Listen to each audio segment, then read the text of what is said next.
Hello दोस्तों, मैं doctor Chandrashekhar हूँ, मामी निवासी हूँ अपने मेडिसिन बता रहा हूँ।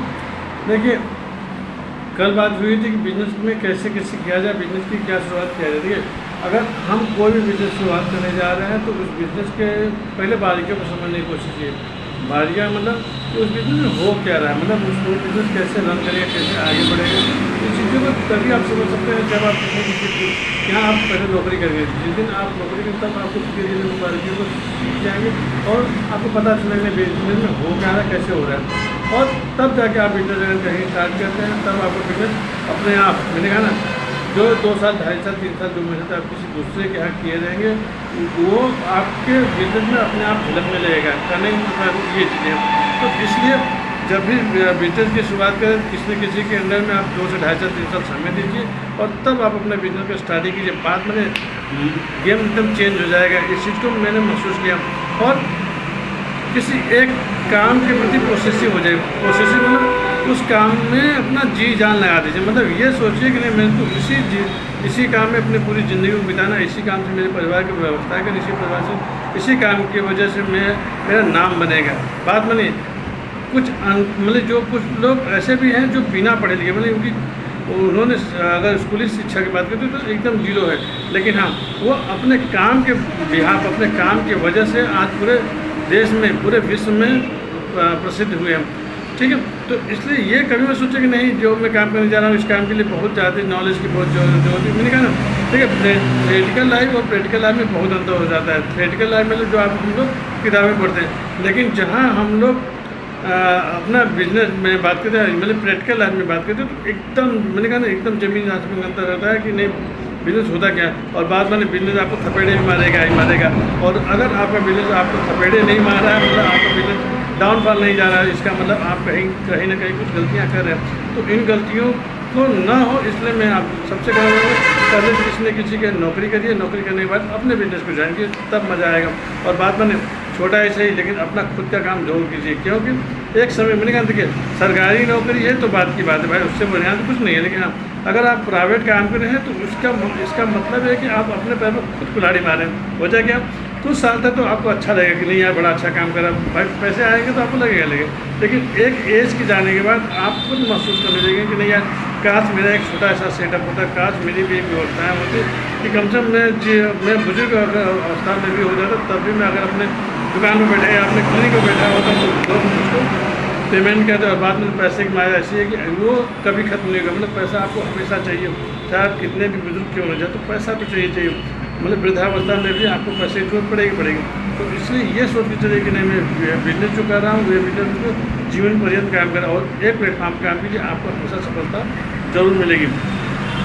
और मैंने खुद अपने ज़िंदगी से मैंने अनुभव किया कि मेरे पहचान में कुछ डॉक्टर्स ऐसे हैं जिनकी उम्र लगभग 65 है भैया, मतलब 65 साल की एज है, और वो पर डे के लगभग 125-130 लोगों को रोज़ वो डील कर मतलब देख रहे हैं। और वजह क्या है, क्योंकि उनका अनुभव, जो उन्होंने काम किया अपनी ज़िंदगी में, जो 10 साल 20 साल 30 साल 4 साल जो अनुभव किया है, मुझको लगता है जो वो जवानी में नहीं कमाएंगे भैया, बात मानी वो बुढ़ापे में कमा रहे हैं। और ऐसे लोगों में सैल्यूट करता हूँ। अब सोचिए, अगर बुजुर्ग अवस्था में पर डे का लाख रुपये 1.25 लाख रुपये अगर इनकम आने लग रही है या आ रही है, तो आपको लगता है कि क्या उनके बच्चे कभी चाहेंगे कि वो टपक जाए? कभी नहीं चाहेंगे सर। वो तो सोचेंगे मेरे पापा जितना अच्छे से अच्छे इनके देखभाल किया, जितना अच्छे से इनके भोजन व्यवस्था की, इतनी अच्छी अच्छी व्यवस्थाएँ की जाए कि ये मेंटेन है, और मेंटेन के साथ साथ वो धरती पर रहे, ये चीज़ मांग चाहिए। अब चाहे स्वाद के चाहे जो करिए, ये मुझको नहीं पता, लेकिन वास्तविकता यही है। तो काम ऐसा कीजिए कि आपके बुजुर्ग अवस्था में भी वो प्लेटफॉर्म आपका काम करे।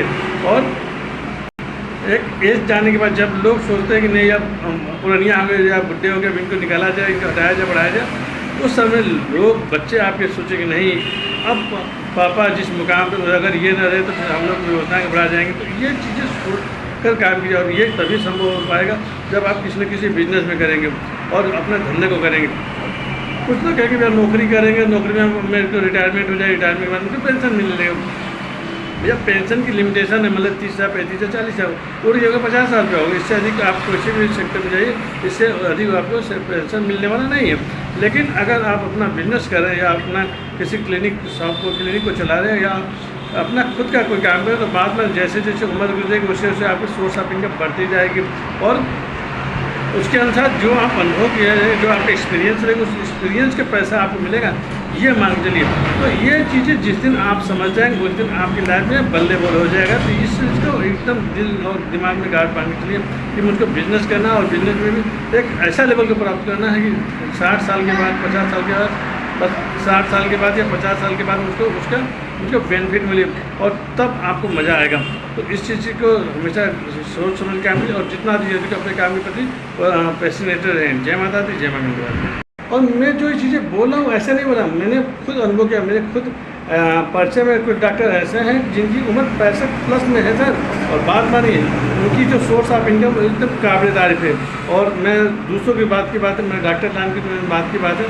आप देख सकते हैं नरेंद्र मोदी जी को देखिए, जिस एज ग्रुप में, जिस घाट बाट से आज वो चल रहे हैं, अगर वो किसी निम्न तबके के होते या किसी मध्यम वर्गीय परिवार के होते तो क्या होता है, इस एज ग्रुप में है वो उतना अपने आप को मेंटेन कर पाते, कभी नहीं मेंटेन कर पाएंगे सर। जो उनकी चलाई है, जो उनका चलने का ढंग है, बात मैंने अच्छे जवानों को कहते हैं। और मैं उसका सब हमेशा मैं उनको देखता हूँ, मैं हमेशा उनको देखता हूँ, मुझको लगता है कि क्या बंदे में दम है। तो ये होना चाहिए।